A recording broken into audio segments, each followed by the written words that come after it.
Welcome to Let's Read the Books of Morrowind. The Gospel of St. Olms.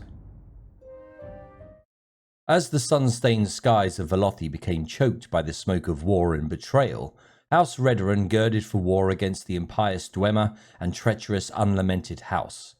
Yet within the impenetrable walls of ancient Malagria, temple forge of Boethia, there was but prayers and whisperings. In the east, Dorak Gusal fashioned weapons of war beside the forge at Anudnabia. In the west, Anakil Malagdra moulded mighty arms for the coming masses of House Inderal and Redoran. Yet as he forged the new weapons of old, the ancient swordmaster called out to his apprentice, "Learn, my son, the ways of Boethia. A true warrior must abandon this world and center himself only upon the words of the Father and Mother in one." The apprentice Olms softly replied, "How can I abandon this world which shall soon fall from the precipice? My brothers have ridden to Andesreth, yet I should not follow?" Malagdra grimaced and struck the young man to the ground. "A faithful warrior must abandon this world, Olms. Do you not wish to champion our Lord? Did not your father send you to me that you might become the greatest of men, even mightier than the Hortator himself?" The sage pulled Olms close and studied his eyes in the firelight. "There is still too much fire in your eyes, child. Drain your heart of warmth. Chill your thoughts. Soon the Lord of Illumination will seek out a champion. You must be ready yourself, son of Redoran. The tournament of Asurasu convenes within 3 days. Would you throw away a lifetime of work to save a dying land? Leave your love of Velothi behind you, Olms. It has most undoubtedly abandoned you." "If it is the will of my master and father that I champion Malagria, then I shall obey." Malagdra extended his hand to Olms and lifted him from the cold stone. "Come, pupil, you are ready to enter the sanctum of the Prince of Deceit." The passages of Malagria were narrow and deformed. From the unending halls came the screams of men and women, children and elders. Malagdra drew his sword from the hilt and knelt before the bronze doors of the inner vaults. "We come in supplication, father and mother. Behold, Goldbrand, your sacred sword, taken from the hands of God.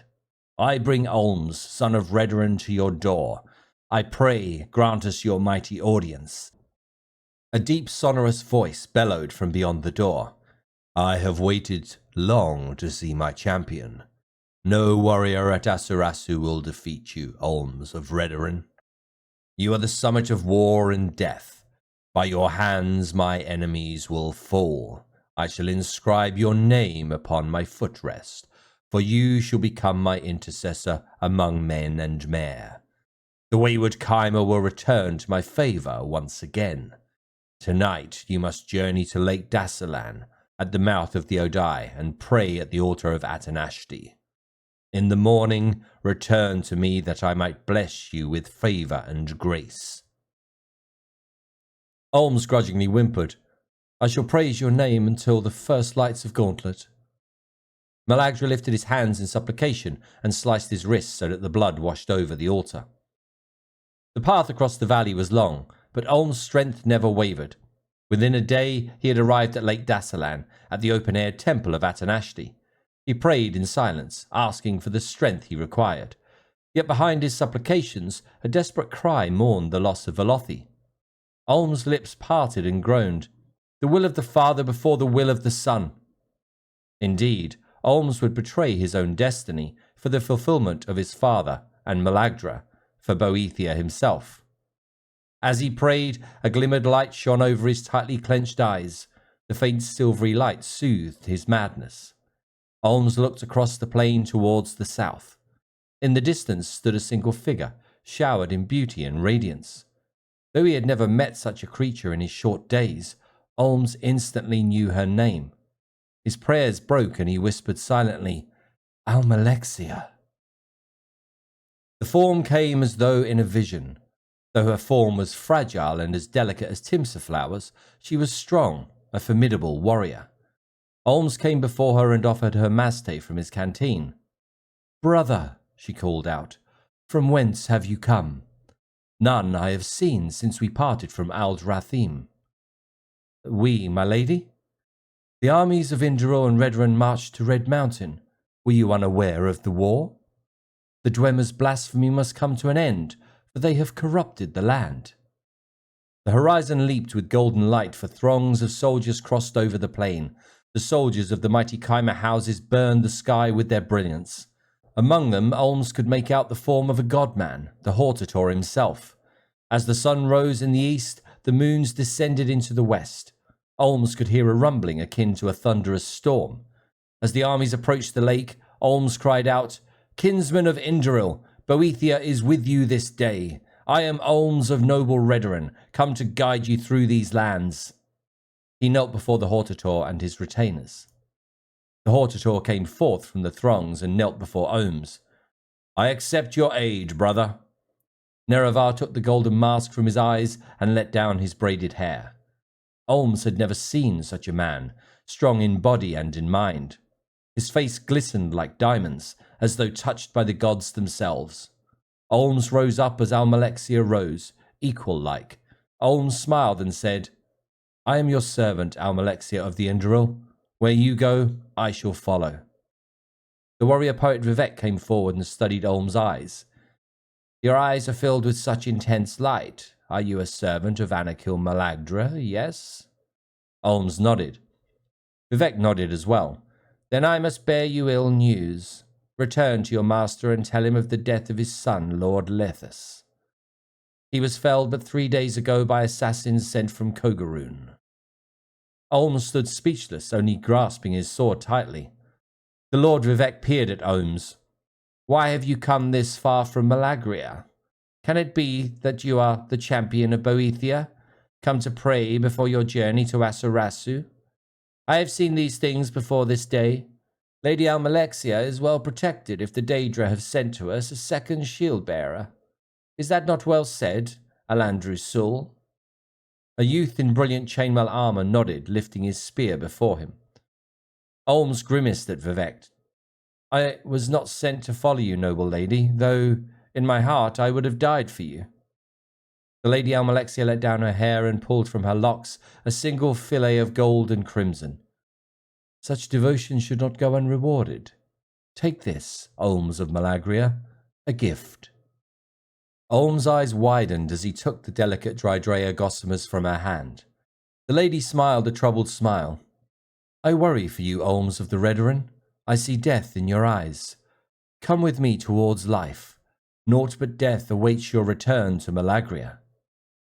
The shrine of Atanashti trembled as though Boethia spoke her disapproval. Olms tightened his hands upon the hilt of his blade and knelt before the kind lady, a gleaming spire of adamantium and gold.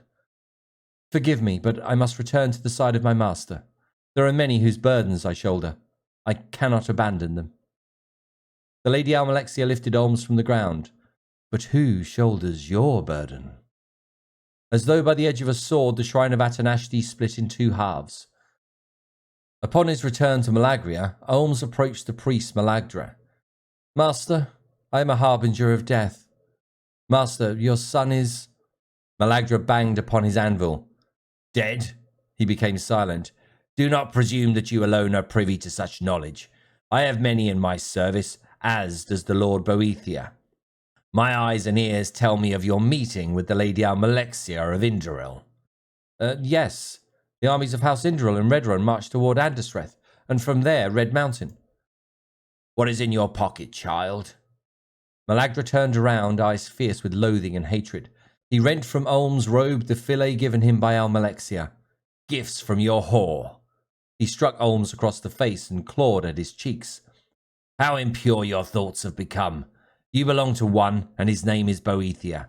You belong to him body and soul, yet you fornicate in your thoughts with the Lady of Indoril. What champion of a god has been as cavalier as you?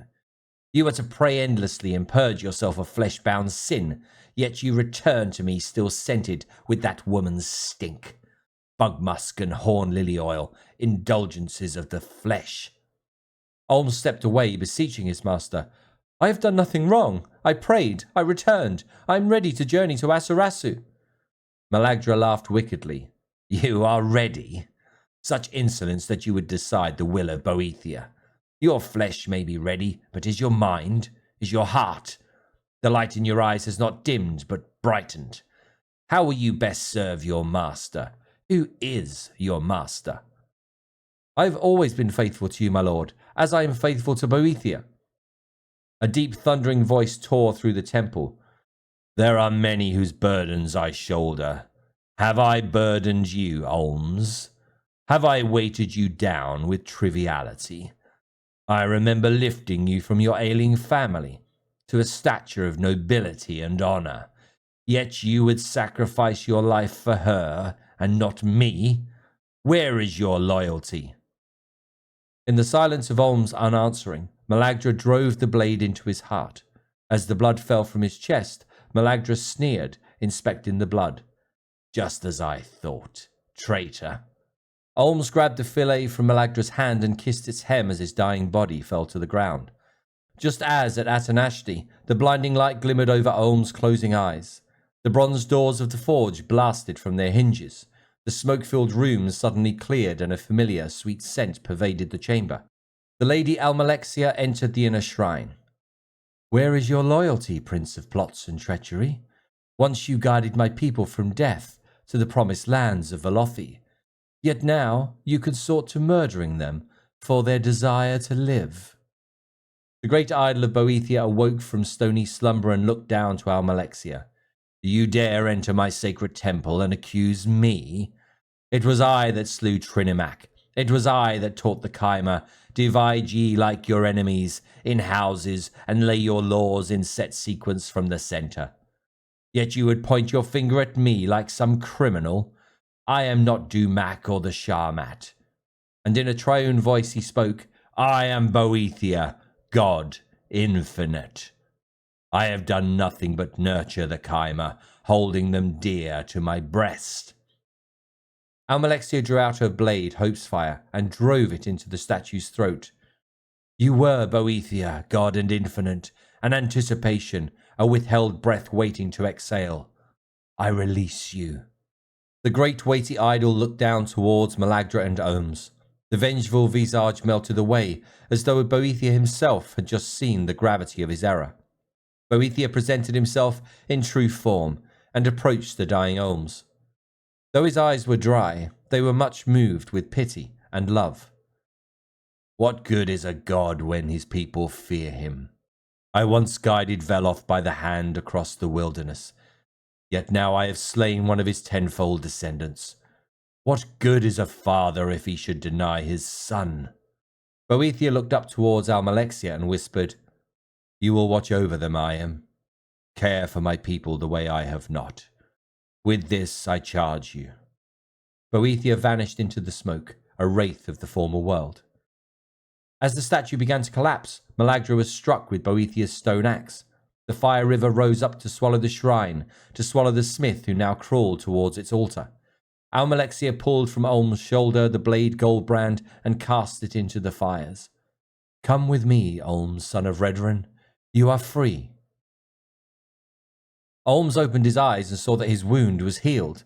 As he looked up into Almalexia's gaze, he understood that he was staring into the eyes of a god. I will follow you anywhere, Lady of Mourninghold. You have my life. After the Chimer victory at Red Mountain and the apotheosis of Almsivi, Olms aided in the conversion of many, including the warrior priests of Asarasu and Baldushal. These would be the first ordinators, charged with the cleansing of the lands of Resdain, the destined lands of Veloth. Today we revere St. Olms for his steadfast dedication to Almsivi and his willing sacrifice for people. Olms is a true example of Dunmer virtue and honour.